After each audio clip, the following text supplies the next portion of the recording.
성도 여러분, 우리는 항상 우리가 어떤 믿음을 가지고 있는지를 잘 생각하고 우리 자신을 성경이라는 기준에 맞춰야 합니다. 성경을 우리의 생각에 끼워 맞추는 것이 아니라 우리의 모든 것을 성경에 맞게 교정해 나가야 한다는 것입니다. 우리 자신을 성경으로 다듬는 것은 우리에게 속한 모든 분야가 다 해당되는 것입니다. 우리가 가진 교리이든지 우리의 생각이든지 또 우리의 말과 행동이든지 또 심지어 우리의 옷차림이나 취향 등에 있어서까지도 우리는 우리에게 성경에 맞지 않는 잘못된 것이 없는지를 늘 숙고해 보아야 합니다. 자, 이렇게 신중하게 성경적으로 신앙생활하는 것은 결코 율법주의적인 신앙생활이 아닙니다. 자, 여러분, 은혜 안에 있는 사람은 결코 죄의 방종에 빠지지 않습니다. 그리고 그는 하나님께서 원하시는 것이 무엇인지를 늘 생각하는 사람입니다. 또한 그러한 사람은 하나님을 사랑하는 방법이 그분의 계명대로 사는 것임을 알게 될 것입니다. 그러므로 주님 안에서 온전히 세워가고자 가는 성도는 항상 자신이 걸어가는 인생의 발걸음을 성경대로 맞추기 위해서 주의하여서 살피게 되는 것입니다. 여러분, 우리가 지금 이 세상에서 살고 있는 이 삶이란 것은 장차 영생에 들어가는 과정입니다. 자, 우리의 궁극적인 목적은 영생에 있는 것이기 때문에 결코 우리는 이 세상의 목적을 두어서는 안 된다는 것이죠. 그렇지만 우리 성도들이 천국의 목적을 둔다는 것은 그저 천국에 들어가기만 하면 그만이다 라는 식으로 안일하게 사는 것을 말하지 않습니다. 그러므로 우리의 이 현재 삶에서 정말 중요한 것은 천국까지 들어가는 과정에서 우리가 얼마나 하나님을 기쁘시게 하며 하나님의 뜻대로 거룩하게 삶을 사는가 하는 문제입니다. 우리는 우리에게 하나님께서 주시는 매일마다의 이 매일의 시간을 그분을 기쁘시게 하는 일을 위해서 쓸 수 있고 혹은 하나님께서 기뻐하시지 않는 일로 허비해버릴 수도 있습니다. 그리고 그 시간들은 한 번 지나가고 나면 다시 돌아오지 않으며 우리의 인생 역시 마찬가지로 한 번뿐입니다. 그렇다면 우리는 우리에게 주어진 인생을 통해서 정말로 할 수 있는 한 최고로 하나님을 기쁘시게 해드리기 위해서 힘써야 할 것입니다. 그러므로 여러분에게 이 성도다운 온전한 삶을 살고자 하는 열망이 있으시다면 오늘 이 본문에 주목하셔야 합니다. 왜냐하면 오늘 이 유다서의 본문이 바로 하나님께서 원하시는 거룩한 삶에 대한 가르침을 우리에게 주는 본문이기 때문입니다. 본문 20절부터 보겠습니다.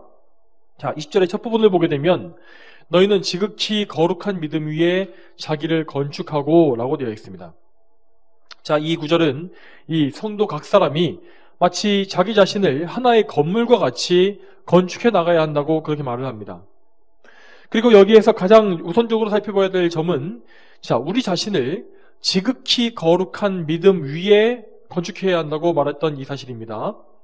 자, 우리가 가진 이 믿음을 가리켜서 지극히 거룩하다라고 말한 이유는 자, 이 믿음을 우리가 만들어낸 것이 아니라 하나님께로부터 받은 것이기 때문입니다.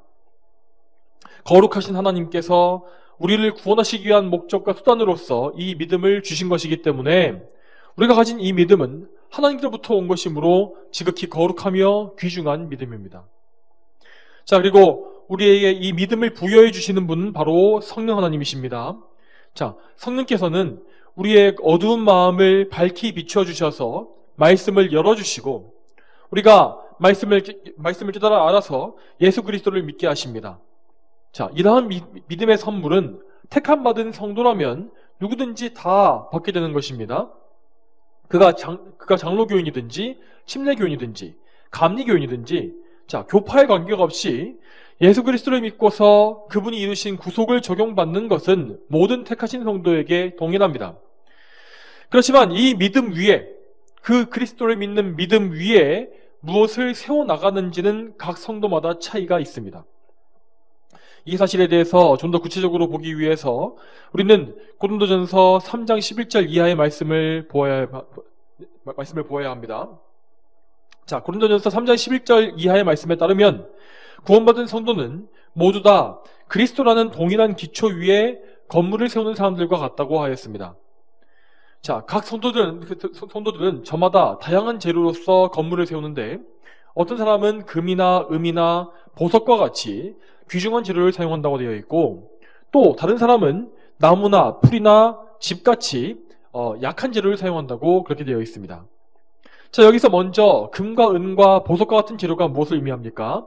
자, 그것은 성경적인 지식과 성경적인 신앙생활의 방식 같은 것을 의미합니다.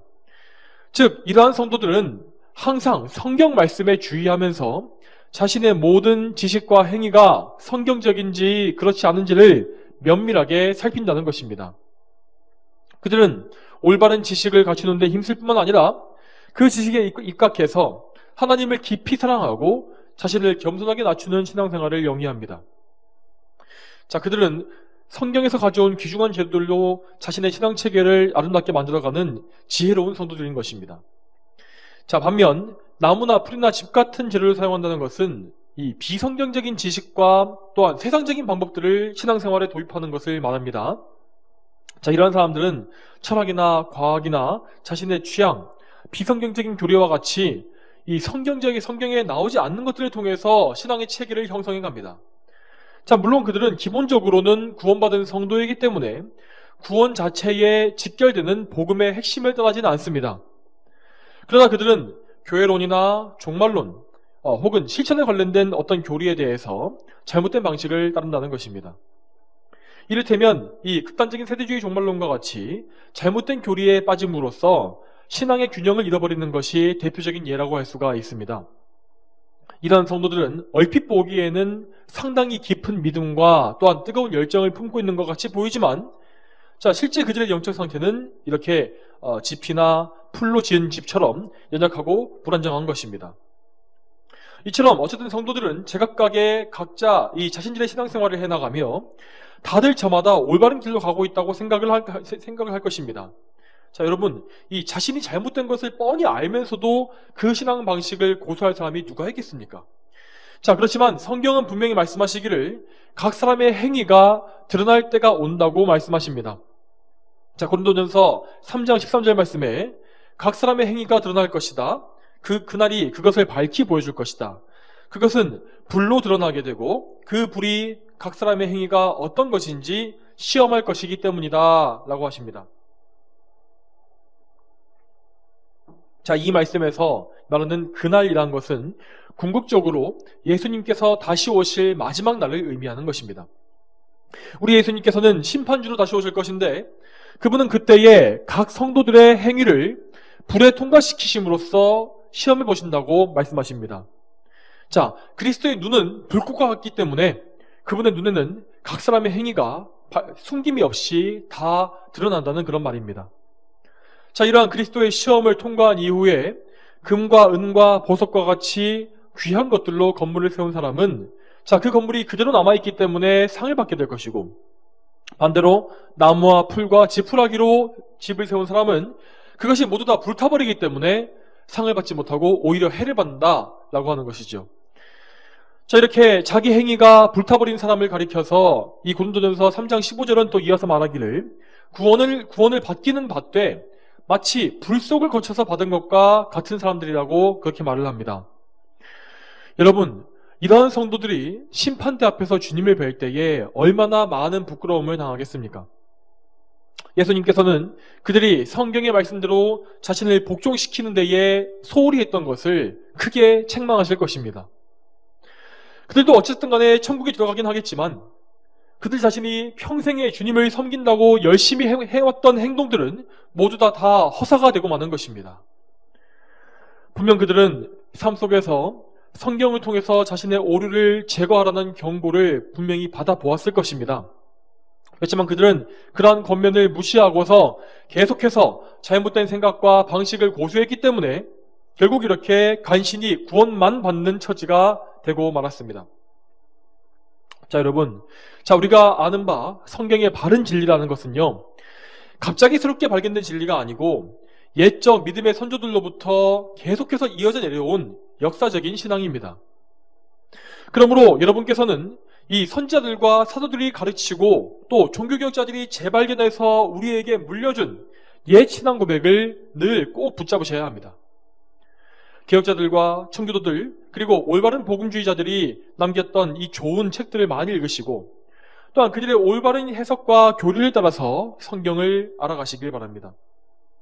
여러분, 이 성경책의 바른 해석과 또한 올바른 교리는 이미 종교개혁 시대를 기점으로 해서 약 그 이후 100여 년간의 이 연구 성과를 통해서 거의 다 형성된 것입니다.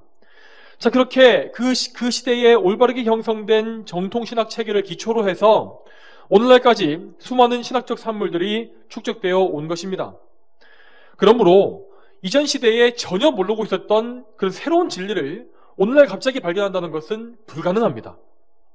그런데도 오늘날 이 교회 안에는 이 현 시대의 조류를 따라서 갑자기 형성되어 버린 여러 가지 잘못된 신학과 교리와 신앙 방식이 얼마나 많습니까? 대표적인 예로 극단적인 세대주의 종말론이나 또 오순절 은사주의, 번영신학, 그리고 신복음주의, 영성운동, 종교다운주의와 에큐메니컬 신학, 또 여성신학이나 퀴어신학 등등 이 현대교회가 범하고 있는 오류들은 일일이 다 열거하기도 힘들 정도로 많습니다. 여러분, 그렇지만 이러한 모든 것들은 우리의 경건한 옛 선조들이 도무지 알지 못했던 것들이고 또한 성경과도 전혀 관계가 없는 영적인 폐기물들입니다.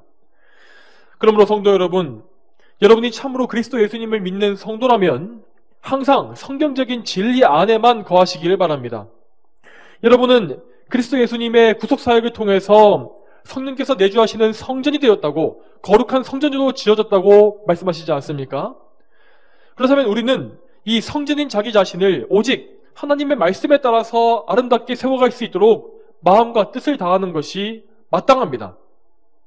이제 본문을 계속 이어서 보겠습니다. 20절 마지막에 이렇게 나와 있습니다. 성령 안에서 기도하며. 자, 성령 안에서 기도하며. 자, 우리가 그리스도의 기초 위에 올바르게 세워져 가기 위해서는 반드시 기도가 필요합니다. 자, 기도는 우리의 믿음을 성장하게 만드는 가장 좋은 도구입니다. 하나님께서는 성도가 기도를 통해서 하나님께 의지하게끔 정해 놓으셨고 또한 기도를 통해서 영적인 양분과 모든 필요한 것들을 하나님께로부터 받도록 그렇게 정해 놓으셨습니다.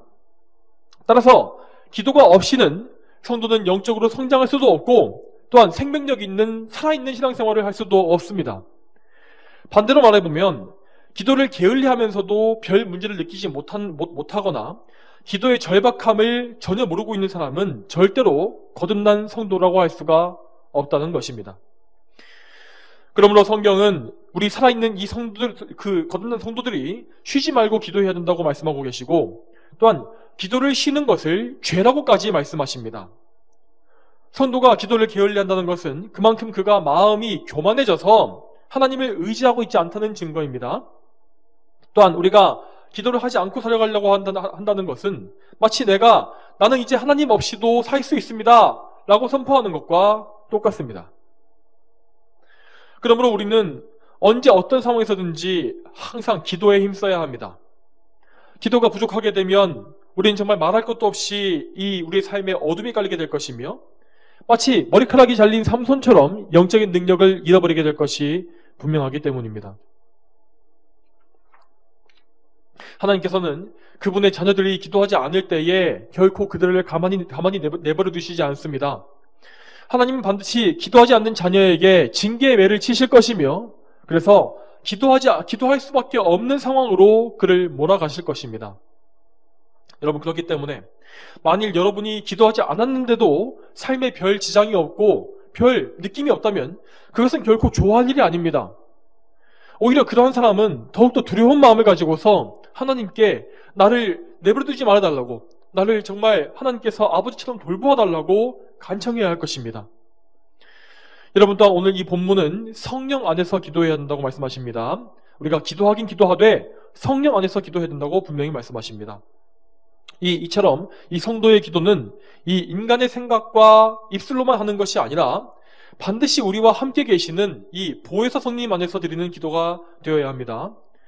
이렇게 성령 안에서 드리는 기도라는 것은 성령님의 인도와 지도하심 아래에서 말씀을 따라서 기도하는 것입니다. 또한 성령님께 의지해서 지속적으로 인내하고 끈질기게 구하는 것을 포함하는 개념입니다. 여러분, 그러면 왜 우리는 성령님 안에서 기도해야만 하는 것일까요? 왜냐하면 성령께서는 하나님의 영이시기 때문에 우리에게 하나님 자신의 생각을 알려주실 수 있는 유일한 분이기 때문입니다. 자, 또다시 고린도전서 2장 11절 말씀에 이렇게 나와 있습니다. 하나님의 영 외에는 아무도 하나님의 생각을 알지 못한다.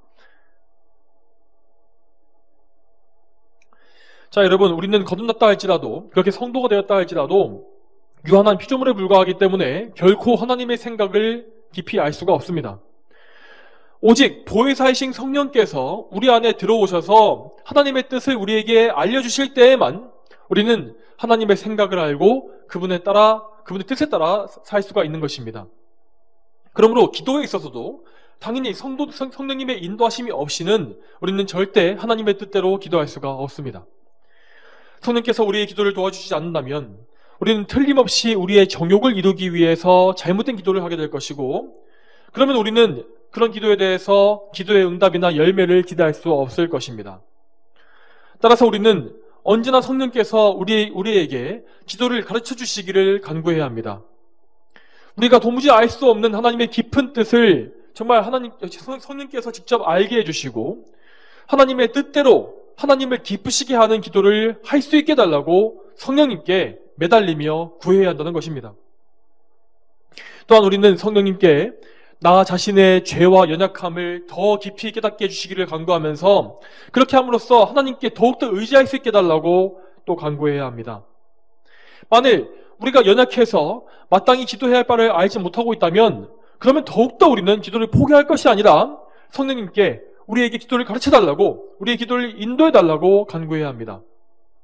로마서 8장 26절 말씀에 이렇게 나와 있습니다.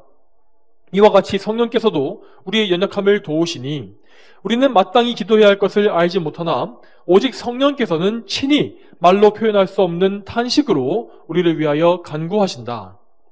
자, 이 말씀과 같이 성령께서는 우리를 위해서 기도하는 일을 하시는 분이십니다. 그분은 우리를 도우시는 보혜사로서 우리의 편에 서 계신 하나님이시며 항상 쉬지 않고 우리를 위해서 성부 하나님께 중재의 기도를 올리고 계신 분이십니다. 우리는 늘 어리석고 연약해서 마땅히 기도해야 될 것이 무엇인지도 알지 못하고 또한 하나님께서 받으시기에 턱없이 부족한 기도만을 드리고 있지만 성령께서는 이러한 연약한 우리를 위해서 친히 중재자의 역할을 감당하고 계십니다. 또한 성령께서는 말로 표현할 수 없는 탄식으로 간구하신다라고 하였는데, 자, 이 말씀은, 이 표현은 그분께서 우리를 불쌍히 여기심으로 말미암아 정말 말로 다 할 수 없을 만큼 간절히 기도하고 계신다라는 그런 사실을 말합니다. 자, 이러한 성령님의 간절한 기도, 하나님이신 그분의 그 간절한 기도는 반드시 응답이 되게 되어 있습니다. 이어지는 로마서 8장 27절 말씀에 이렇게 나와 있습니다. 마음을 살피시는 분께서 성령의 생각이 무엇인지를 아시니 이는 성령께서는 하나님의 뜻대로 성도를 위하여 간구하시기 때문이다. 자, 여기에서 마음을 살피시는 분께서 성령의 생각을 아신다라는 말씀은, 자, 성부 하나님께서 성령님의 생각을 아신다라는 뜻입니다. 이렇게 삼위일체의 성부, 성자, 성령 각 육격께서는 동일한 한 신성을 공유하시기 때문에 이렇게 이 상호간의 불일치나 어떤 모르시는 것이 없이 모든 것을 다 아시고 헤아리시는 것입니다. 그러므로 성부 하나님께서는 성령님께서 우리를 위해 간구하는 것이 무엇인지를 다 알고 계시며 그렇게 또한 이 성령님의 간구, 그 간구는 반드시 응답되어서 우리에게 많은 유익을 안겨주시는 것입니다. 성도 여러분, 성경이 말씀하시는 이런 기도의 원리가 이러하다면 우리가 성령님 안에서 기도하는 것은 너무나 마땅하지 않겠습니까? 반대로 우리가 성령님을 의식하지 않고 무미건조하게 드리는 기도가 그것이 과연 기도라고 할 수 있을까요? 그렇지 않을 것입니다. 우리는 우리를 위해서 탄식하시기까지 기도하시는 성령님을 정말 사랑하는 마음을 가지고 그분께 우리 자신을 의탁하면서 늘 간절한 마음으로 기도에 임해야 합니다. 자, 다시 말하자면 예수님의 이름으로 성령님께 의지하여 드리는 기도가 바로 참된 기도이고 그것만이 유일한 참된 기도인 것입니다. 이렇게 참된 기도 생활을 지속적으로 꾸준히 해나갈 때 우리는 하나님의 뜻을 더 깊이 알아갈 수 있을 것이며 영적으로도 더 크게 성장해가고 또한 성령님께서 맺게 하시는 귀한 열매를 역시 많이 맺게 될 것입니다. 자, 이제 다음에 21절 넘어가겠습니다. 유다서 1장 21절 첫 문장이 무엇이라 되어 있습니까? 하나님의 사랑 안에서 자기를 지키고 라고 되어 있습니다. 자, 오늘 오후 예배 시간에 이 성도의 견인교리에 대해서 좀 더 자세히 살펴볼 예정이지만, 자, 우리를 끝까지 지켜주시고 최종적인 구원까지 들어가게 하시는 것은 오직 하나님의 은혜입니다. 자, 하나님은 신실하시기 때문에 언제나 그분의 약속을 지키시며, 그래서 그분의 약속 안에 있는 성도는 결코 믿음과 소망과 사랑을 잃어버리는 법이 없습니다. 그러므로 이 말씀에서 우리가 자기를 지켜야 한다라고 하는 이 말씀은 결코 우리가 우리의 힘에 의지해서 어떤 불안감에 떨면서 안간힘을 쓰라는 말씀이 아닙니다. 유다는 여기에서 분명히 기록하기를 하나님의 사랑 안에서 자기를 지키라고 말하지 않습니까? 여기서 말하고 있는 하나님의 사랑이라는 것은 결코 변치 않는 사랑이기 때문에 우리는 믿음을 위해서 분투하는 중에도 이 사랑을 믿고서 결코 불안해할 필요가 없는 것입니다. 자, 여러분, 그러면 우리가 자기 자신을 지키는 것은 무엇일까요? 자, 여러분, 우리는 하나님의 약속을 굳게 신뢰하면서도, 자, 신뢰함과 동시에 최선을 다하여서 자신을 악으로부터 지키는 삶을 살아야 합니다. 여러분, 우리의 원수인 마귀는 우리를 하나님께로부터 완전히 끊어버릴 수는 없습니다. 하지만 그는 우리의 믿음을 약화시켜서 하나님과 친밀하게 교제하지 못하게 만들 수는 있습니다. 그러므로 만약 우리가 영적으로 나태해져서 마귀를 대적하고 그와 죄를 미워하는 일에 소홀해진다면 우리는 금세 시험에 걸려 넘어지고 하나님을 멀리하게 될 것입니다. 자, 그렇게 되면 우리는 영적인 양분을 공급받지 못하기 때문에 영적인 성장이 멈출 것이고 또한 성화의 열매도 맺지 못하게 됩니다. 그리고 만에 하나라도 이렇게 죄에 빠지고 하나님을 멀리하는 생활이 길어지거나 자주 반복된다면 우리에게는 대단히 큰 문제가 발생할 것입니다.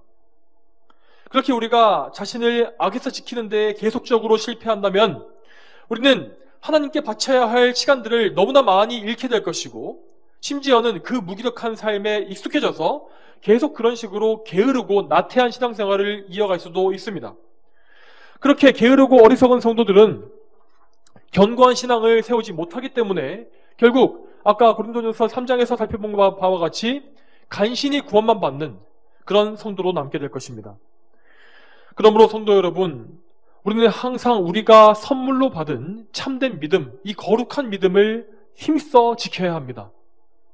우리가 이 믿음을 지키는 방법은 오늘 말씀에 나와 있는 대로 하나님의 사랑 안에 거하는 것이라고 하였습니다.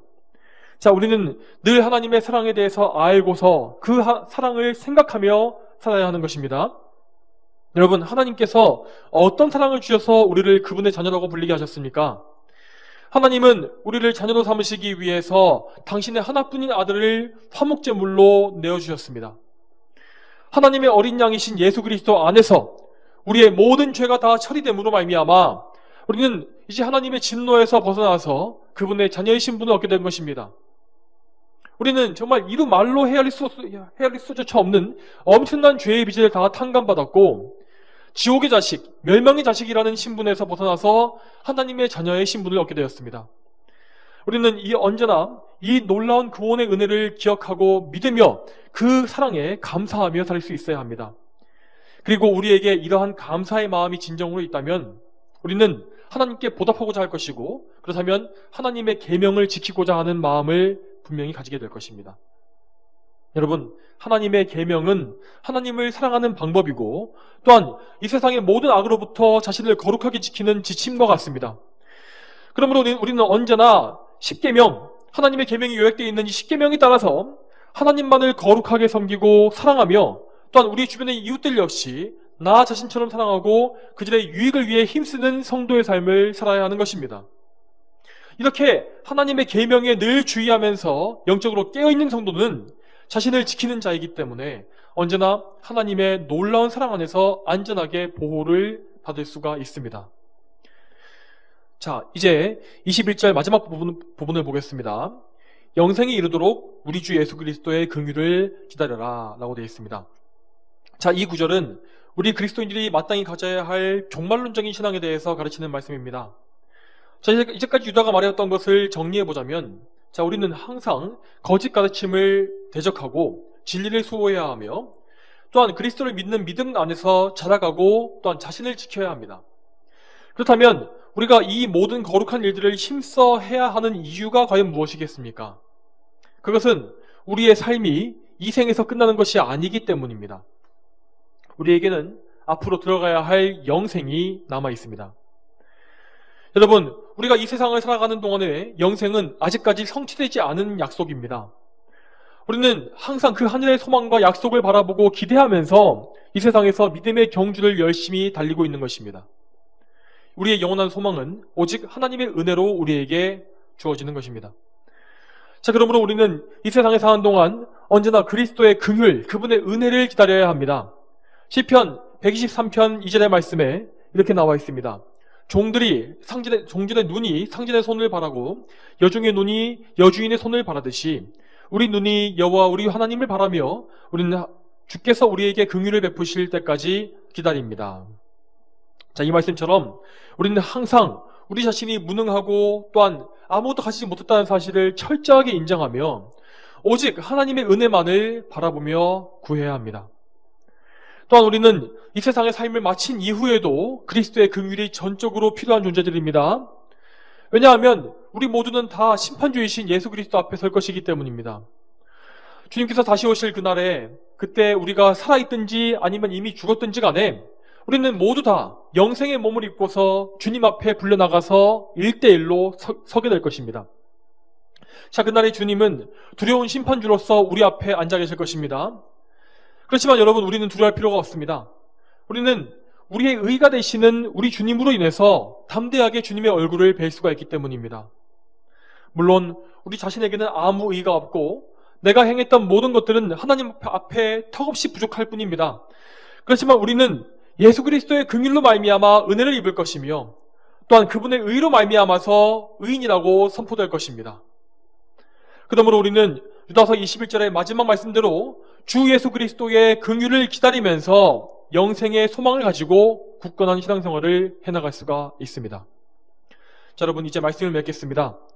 사랑하는 성도 여러분, 오늘 들으신 말씀을 기억하시고 언제나 진리 안에서 하나님을 사랑하며 사시기를 힘쓰십시오. 또한 하나님을 신뢰하시는 가운데 자신의 영혼을 항상 지키면서 또한 그리스도 안에서 그리스도 예수님께서 다시 오실 날을 믿음으로 바라보시기를 바랍니다. 유다는 오늘 말씀에서 참된 신앙생활의 여러 가지 요소를 말해주었습니다. 하지만 결국 이 모든 것을 다 종합해보면 자, 오직 우리가 하나님의 은혜로만 온전히 설 수 있다는 것을 우리는 배울 수가 있습니다. 여러분, 우리가 정말 우리의 삶을 다 바치고 목숨을 다해서 거룩한 삶을 위해서 힘쓴다 할지라도 그렇게 힘쓰는 건 역시 우리 스스로 힘을 내는 것이 아니라 오직 하나님의 은혜로 말미암아 그렇게 살게끔 인도를 받는 것입니다. 그러므로 우리는 언제나 철저히 자신의 공로를 다 부인하고 오직 하나님의 은혜와 그분의 사랑을 간구해야 합니다. 약복 강가에서 천사에게 울면서 매달렸던 야곱과 같이 그렇게 간절한 마음을 가지고 하나님의 은혜를 구하는 삶을 사십시오. 하나님은 그분을 그렇게 간절히 찾고 구하는 모든 성도에게 그분의 크신 은혜와 긍휼을 풍성히 베풀어 주실 것입니다. 기도하겠습니다. 거룩하신 아버지 하나님, 오늘도 유다서의 말씀을 통해서 저희에게 이 신앙생활의 이 바른 길을 알려주심에 감사드립니다. 하나님, 참으로 우리는 정말 자신을 지켜낼 수가 없으며 정말 믿음으로 굳게 설 수가 없는 존재들입니다. 주여, 항상 저희는 주님의 은혜를 바라보며 주님께서 저희를 지켜주시고 보호하시는 것을 저희는 구합니다. 아버지여, 또한 저 마지막 날까지 저희를 주님께서 능히 지키셔서 저 영원한 심판대, 그 마지막 날의 심판대 앞에 담대히 서게 하실 것을 저희는 믿고 또한 그리스도의 긍휼로 말미암아 저 영원한 천국을 우리에게 주실 것을 저희는 믿습니다. 주여, 언제나 저희가 이 사실을 믿음으로 말미암아 담대하게 신앙생활하게 하시며 또한 아버지여, 이 짧은 인생 동안에 오직 하나님의 영광을 위해서 살 수 있도록 언제나 힘쓸 수 있게 저희를 인도하여 주시옵소서. 감사드리며 예수님의 이름으로 기도 올립니다. 아멘.